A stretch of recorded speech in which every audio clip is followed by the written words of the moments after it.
The question is this. Currently, Branson's finances are in a foggy stabilization. If one has lived here for a while, this seems a problem every few years. However, we don't hear of Forsyth or Hollister running out of money. We have the highest tax revenue in the for where it all goes. Howden, you have 2 minutes. Thank you. Well, it's been said before that we don't have a revenue problem, we have a spending problem. And that's the kind of opposite approach that we need to get rid of at City Hall. We need to look at each item and say, is this priority or not? Once again, I go back to paying our public safety officers. We have got to get them paid as opposed to, doing renovation projects downtown, things like that. Again, it's all about our priorities. And you look at other communities that don't have these issues, and you see the same thing. You see your morality coming out in your budgets. So being fiscally responsible and good stewards of the people's money, folks, it's not our money, it's your money at the end of the day. And so that's why we absolutely have to be responsible with that and look at each item as if we're a household and we're budgeting for that, because that's how you stay fiscally sound. Thank you. Candidate Rodriguez. I would love to know the answer to this question, just like many of you. I believe it's not an earning problem too. I believe there's a spending problem. And I'd like to have some answers to that.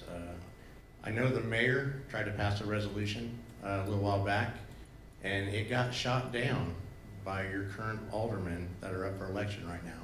They did not want the mayor to have access to the finances. And if the mayor can't get it, how are we supposed to get it? So some things need to change. They changed the last election.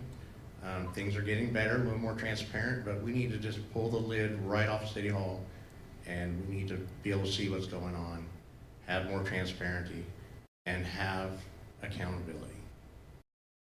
Thank you. Candidate LeBlanc.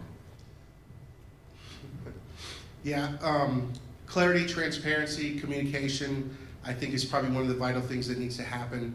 And these guys already said it, I'm just gonna echo it. We don't have a revenue problem, we have a spending problem.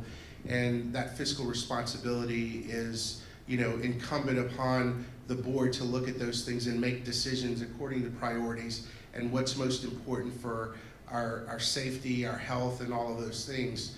And Chuck's right, you're gonna pull the lid off. I kind of mentioned the other night, we're gonna pull the carpet up, and you know what's under the carpet, right? I mean, it's dusty, it's dirty, and it needs to be swept out. And the great thing is that with the last election, you guys were able to put some people in place that started to make that turn. I kind of describe it like this, where since the Titanic's down the road, we're kind of turning this big ship, right?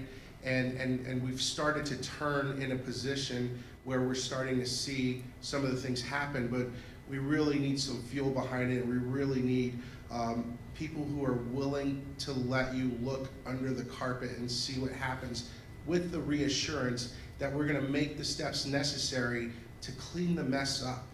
And that's what these 2 guys, I know I've talked to them about it, that's what we're committed to, is not just holding a position and sitting on a dais, but really being very active and communicating and being transparent and giving City Hall the ability to kind of open those doors so people can be invited in and see and get your questions answered.